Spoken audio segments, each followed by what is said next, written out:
आज हम उस एक सवाल की तह तक जाएंगे जो शायद हम सबको परेशान करता है। हम सब जानते हैं कि अच्छी आदतें जरूरी हैं, पर 90% लोग उन्हें बनाए क्यों नहीं रख पाते? हाँ, ये एक बहुत ही आम समस्या है। और इसका जवाब ढूंढने के लिए हमारे पास जेम्स क्लियर की मशहूर किताब एटॉमिक हैबिट्स के कुछ खास हिस्से हैं। एक बेहतरीन किताब है। अब देखिए, इस किताब के बारे में तो लगभग सबने सुना है। 1% का नियम, ब्रिटिश साइकिलिंग टीम की कहानी। हाँ, ये उदाहरण तो बहुत मशहूर हो गए हैं। बिल्कुल। लेकिन आज हम सिर्फ सतह पर नहीं रहेंगे। हम उन पहलुओं को खुरेदेंगे जिन पर कम बात होती है, मतलब वो मनोवैज्ञानिक वजह जो हमें आगे बढ़ने से रोकती हैं। और ये भी जानने की कोशिश करेंगे कि क्या ये सिद्धांत हर जगह हर किसी के लिए काम करते भी हैं। जरूर, ये देखना दिलचस्प होगा। और इसकी शुरुआत लेखक की अपनी कहानी से होती है, जो किसी फिल्म की स्क्रिप्ट जैसी लगती है। हाई स्कूल में बेसबॉल खेलते हुए एक बल्ला सीधा उनके चेहरे पर आकर लगा। बहुत ही भयानक हादसा था वो। हाँ, नतीजा नाक टूट गई, खोपड़ी में कई फ्रैक्चर, आंखों के सॉकेट चकनाचूर, और वो कोमा में चले गए। सोचकर ही डर लगता है। इस भयानक हादसे से उभरकर अपने कॉलेज के टॉप एथलीट बनने तक का उनका जो सफर था, वो किसी चमत्कार से कम नहीं था। सही बात है। और इस चमत्कार का पूरा श्रेय वो देते हैं छोटी छोटी रोज की आदतों की ताकत को। हाँ, और ये कहानी इसलिए भी जरूरी है क्योंकि ये दिखाती है कि आदतें सिर्फ सफलता पाने का जरिया नहीं है, बल्कि मुश्किल समय से उभरने का भी एक बहुत मजबूत तरीका है। हाँ, ये वो नींव है जो दिखाई नहीं देती, लेकिन पूरी इमारत उसी पर टिकी होती है। तो चलिए उस मशहूर कहानी से शुरू करते हैं। British cycling team. हाँ, वो क्लासिक उदाहरण है। 110 सालों का सूखा, टूर डू फ्रांस में एक भी जीत नहीं। फिर आते हैं डेव ब्रेल्सफोर्ड और उनकी रणनीति, जिसे वो कहते थे मामूली लाभ का एकत्रीकरण, एग्रीगेशन ऑफ मार्जिनल गेन्स। यानी हर छोटी चीज में सिर्फ 1% का सुधार। बिल्कुल। उन्होंने बाइक की सीट के डिजाइन से लेकर टायरों की पकड़, राइडर्स के लिए कौन सा मसाज जेल, मतलब हर छोटी से छोटी चीज। हाँ, हर छोटी से छोटी चीज, यहाँ तक कि टीम ट्रक के अंदर का पेंट भी सफेद करवा गया ताकि धूल के कण दिख जाएं और बाइक की परफॉर्मेंस पर असर ना पड़े। हर चीज को बेहतर बनाया गया। और नतीजा हम सब जानते हैं, 5 साल में टूर डू फ्रांस जीत लिया और फिर कई सालों तक दबदबा बनाए रखा। लेकिन यहाँ मेरे मन में एक सवाल आता है। पूछिए। ये रणनीति साइकिलिंग जैसे खेल में तो काम कर गई, जहाँ हर चीज को मापा जा सकता है, हर सेकंड का हिसाब रखा जा सकता है, पर क्या ये सिद्धांत किसी लेखक, किसी कलाकार या किसी लीडर के लिए भी उतना ही कारगर है? ये बहुत अहम सवाल है। क्या रचनात्मक काम में भी 1% सुधार को इस तरह मापा जा सकता है? देखिए, गणित तो सीधा है। अगर आप 1 साल तक हर दिन सिर्फ 1% बेहतर होते हैं तो साल के अंत तक आप 37 गुना बेहतर हो जाते हैं। 37 गुना? हाँ, और अगर 1% खराब होते हैं तो लगभग 0 पर पहुंच जाते हैं। ये कंपाउंडिंग का जादू है। लेकिन आपका सवाल सही है। रचनात्मक कामों में इसे सीधे सीधे मापना मुश्किल है, पर यहाँ 1% सुधार का मतलब आउटपुट नहीं है, बल्कि प्रक्रिया है। अच्छा। एक लेखक के लिए 1% सुधार का मतलब हो सकता है रोज सिर्फ 50 शब्द ज्यादा लिखना। एक कलाकार के लिए रोज 10 मिनट स्केचिंग की आदत डालना। ये प्रक्रिया को बेहतर बनाने के बारे में, नतीजों को नहीं। मतलब ये है कि आज हम जो नतीजे देख रहे हैं, चाहे वो हमारा बैंक बैलेंस हो या वजन, वो असल में हफ्तों या महीनों पहले की गई मेहनत का नतीजा है। बिल्कुल। परिणाम दिखने में हमेशा देर होती है। इसी को लेखक अव्यक्त क्षमता का पठार कहते हैं, प्लेटो ऑफ लेटेंट पोटेंशियल। अव्यक्त क्षमता का पठार। और ये सिर्फ आदतों में नहीं, बल्कि सीखने की हर प्रक्रिया में दिखता है। सोचिए, जब कोई नई भाषा सीखता है, हाँ, ये तो मेरे साथ हुआ है। तो महीनों तक लगता है कि कोई खास प्रगति नहीं हो रही। आप शब्द रट रहे हैं, ग्रामर समझ रहे हैं, पर बोल नहीं पा रहे हैं। और फिर एक दिन अचानक आपको बातचीत समझ आने लगती है। सही बात है। वो सारा ज्ञान जो जमा हो रहा था, वो रिलीज हो जाता है, बर्फ के टुकड़े की तरह, जो 31 डिग्री तक ठोस रहता है, पर 32 डिग्री पर पहुंचते ही पिघलना शुरू कर देता है। वो 1 डिग्री का फर्क। हाँ, वो 1 डिग्री का फर्क असल में पिछली सारी मेहनत का नतीजा है। ज्यादातर लोग इसी पठार पर आकर हार मान लेते हैं। ये 1% सुधार वाली बात और पठार का कॉन्सेप्ट सुनने में तो बहुत शक्तिशाली लगता है, पर ये अभी भी थोड़ा ऊपरी है। हमारे दिमाग के अंदर असल में होता क्या है जब हम कोई आदत बनाने या तोड़ने की कोशिश करते हैं? इसके पीछे का विज्ञान क्या है? इसके लिए किताब एक बहुत सरल 4 चरणीय मॉडल बताती है, जो हमारे दिमाग में एक लूप की तरह लगातार चलता रहता है। इसे ऐसे समझिए, पहला है इशारा यानी क्यू, दूसरा है ख्वाहिश यानी क्रेविंग, तीसरा है काम यानी रिस्पॉन्स, और चौथा है संतुष्टि यानी रिवॉर्ड। इसे किसी आसान उदाहरण से समझाएंगे? बिल्कुल। मान लीजिए आपके फोन पर एक नोटिफिकेशन की आवाज आती है। ये है इशारा। ठीक है। आपके मन में तुरंत एक बेचैनी होती है ये जानने की कि मैसेज में क्या है। ये है ख्वाहिश। आप फोन उठाकर उसे अनलॉक करते हैं। ये है काम। और मैसेज पढ़कर आपकी वो बेचैनी शांत हो जाती है। ये है संतुष्टि। दिमाग को ये संतुष्टि मिल गई तो उसने सीख लिया कि अगली बार जब ये इशारा मिलेगा तो यही काम दोहराना है। अच्छी और बुरी हर आदत इसी लूप पर चलती है। एकदम। जब मैंने पहली बार इन 4 कदमों के बारे में पढ़ा तो मुझे बहुत सीधा साधा लगा, लेकिन जिस हिस्से ने मुझे सबसे ज्यादा चौंकाया वो था ख्वाहिश वाला हिस्सा। अच्छा। हम असल में नोटिफिकेशन की आवाज नहीं चाहते, हम उस जानकारी को चाहते हैं जिसका वो वादा करता है। हाँ। हम सिगरेट नहीं चाहते, हम उस तनाव से मुक्ति की भावना चाहते हैं जो उससे मिलती है। इस एक फर्क को समझने से मेरे अपने फोन की लत को देखने का नजरिया ही बदल गया। आपने बिल्कुल सही नस पकड़ी है। आदतें हमारे दिमाग पर बोझ कम करती हैं। जब कोई काम आदत बन जाता है तो हमारा चेतन मन उसे ऑटो पायलट पर डाल देता है ताकि वो दूसरी जरूरी चीजों पर ध्यान दे सके। लेकिन इसका एक खतरा भी है। बिल्कुल। हम इतने ऑटो पायलट हो जाते हैं कि हम बिना सोचे समझे पुराने पैटर्न में फंस जाते हैं। जैसा कि मनोवैज्ञानिक कार्ल यूंग ने कहा था, जब तक आप अचेतन को चेतन नहीं बनाते, यह आपके जीवन को निर्देशित करेगा और आप इसे भाग्य कहेंगे। वाह। अपनी आदतों के बारे में जागरूक होना ही बदलाव का पहला कदम है। किताब में एक और विचार है जो मुझे शुरू में बहुत अजीब लगा। लक्ष्यों को भूल जाओ और सिस्टम पर ध्यान केंद्रित करो। ये सुनने में ही उल्टा लगता है। बिना लक्ष्य के कोई आगे कैसे बढ़ सकता है?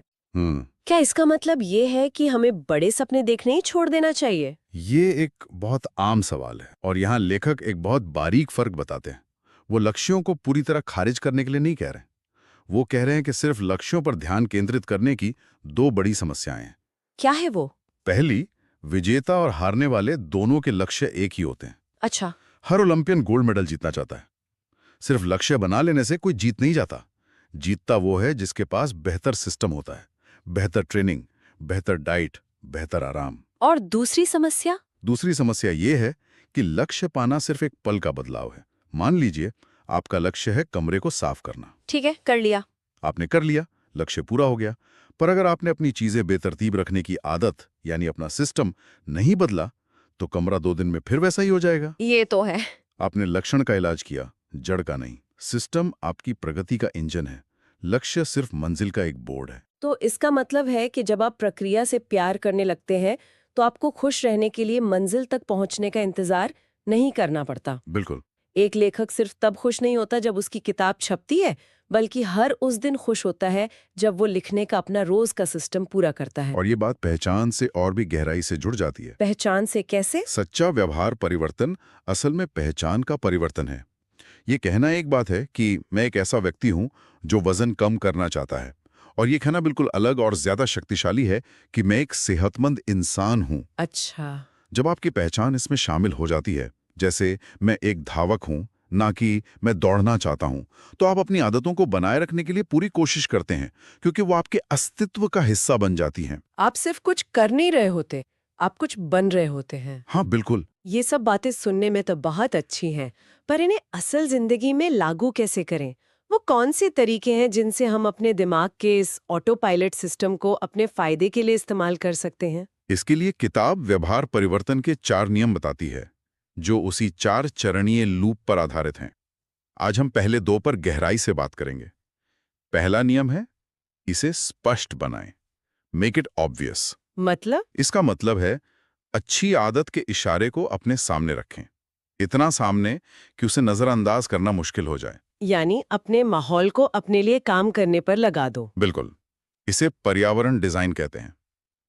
हम सोचते हैं कि हम बहुत अनुशासित हैं, पर असल में हमारा व्यवहार हमारे माहौल से बहुत ज्यादा प्रभावित होता है। अच्छा। अगर आप रोज रात को दवा लेना याद रखना चाहते हैं, तो दवा की शीशी को बाथरूम में सिंक के बगल में रख दें, जहां आप रोज रात को ब्रश करते हैं।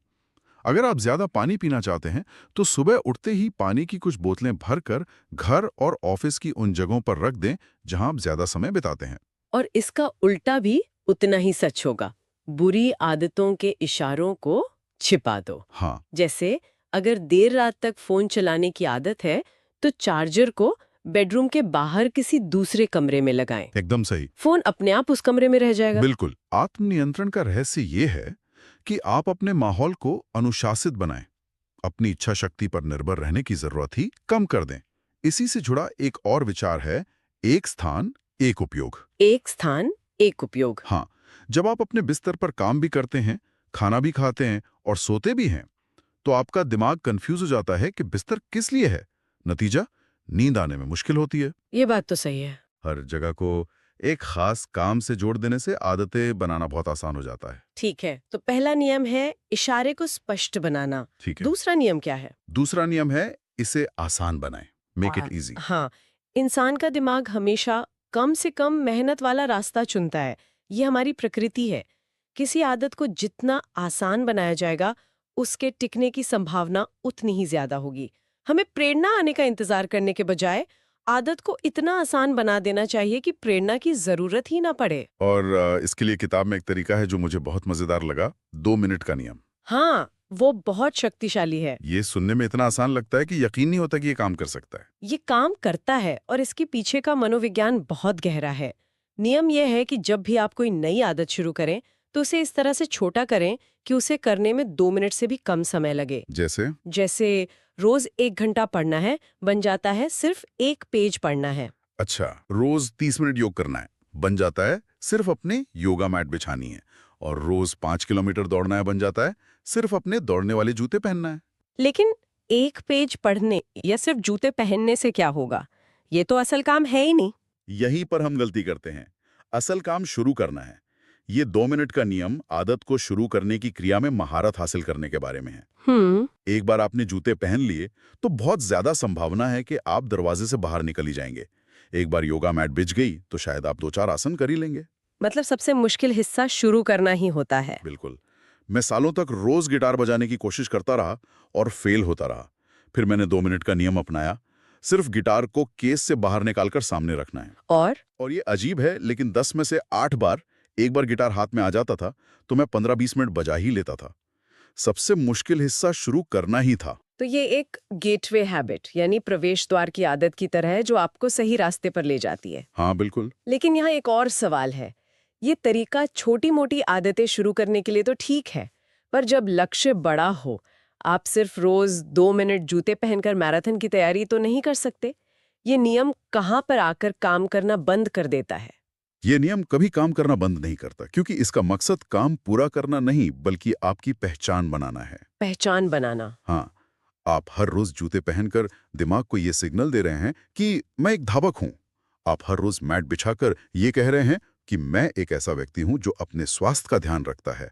आप उपस्थित होने की कला में महारत हासिल कर रहे हैं। अच्छा। जब रोज उपस्थित होना आपकी पहचान का हिस्सा बन जाता है तो 2 मिनट कब 20 मिनट और फिर 60 मिनट में बदल जाते हैं, पता ही नहीं चलता। शुरुआत आसान होनी चाहिए, पूर्णता पर नहीं बल्कि बार बार दोहराने पर ध्यान देना है। तो आज की इस बातचीत का सार निकालें तो हमने सिर्फ मशहूर कहानियों को नहीं दोहराया, बल्कि ये समझा कि 1% का नियम रचनात्मक कामों में प्रक्रिया पर लागू होता है। हाँ। हमने अव्यक्त क्षमता के पठार को सिर्फ एक कॉन्सेप्ट की तरह नहीं बल्कि भाषा सीखने जैसे असल जिंदगी के उदाहरण से समझा। हमने आदत बनाने के 4 चरणीय लूप को किताबी भाषा में नहीं बल्कि इशारा, ख्वाहिश, काम और संतुष्टि जैसे आसान शब्दों में समझा। और हमने सिर्फ ये नहीं जाना कि सिस्टम लक्ष्यों से बेहतर है, बल्कि ये भी कि सच्चा बदलाव पहचान के स्तर पर होता है। बिल्कुल। अंत में हमने माहौल को डिजाइन करने और 2 मिनट के नियम जैसी व्यावहारिक रणनीतियों पर भी बात की, जो सुनने में आसान पर असर में बहुत शक्तिशाली हैं। हाँ, तो जाते जाते सोचने के लिए एक विचार छोड़ जाता हूँ। जरूर। असली लक्ष्य एक किताब लिखना नहीं बल्कि एक लेखक बनना है। असली लक्ष्य एक मैराथन दौड़ना नहीं बल्कि एक धावक बनना है। जब आप अपनी पहचान पर ध्यान केंद्रित करते हैं तो आपको परिणामों की चिंता करने की जरूरत नहीं रहती। तो सोचने वाली बात यह है कि आज ऐसी कौन सी 2 मिनट की आदत अपनाई जा सकती है जो किसी की मनचाही पहचान बनाने की दिशा में पहला सबसे आसान कदम हो।